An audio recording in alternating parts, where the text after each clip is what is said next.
অন্তর্বর্তী সরকারের বেসামরিক বিমান পরিবহন ও পর্যটন মন্ত্রণালয়ের উপদেষ্টা এএফ হাসান আরিফ ইন্তেকাল করেছেন। ইন্না লিল্লাহি ওয়া ইন্না ইলাইহি রাজিউন।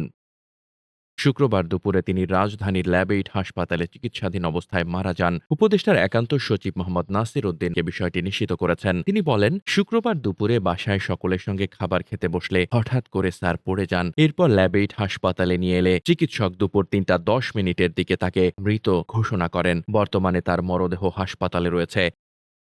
সুপ্রিম কোর্টের জ্যেষ্ঠ আইনজীবী AF Hasan Arif attorney general ছিলেন। এছাড়া তিনি ফখরুদ্দিন আহমেদের নেতৃত্বাধীন তত্ত্বাবধায়ক সরকারের উপদেষ্টা ছিলেন। এএফ হাসান আরিফ ১৯৪১ সালে কলকাতায় জন্মগ্রহণ করেন। কলকাতার সেন্ট জেভিয়ার্স কলেজ থেকে মাধ্যমিক এবং উচ্চ মাধ্যমিক শিক্ষা সম্পন্ন করেন। এরপর স্নাতক এবং এলএলবি ডিগ্রি সম্পন্ন করেন কলকাতা বিশ্ববিদ্যালয় থেকে।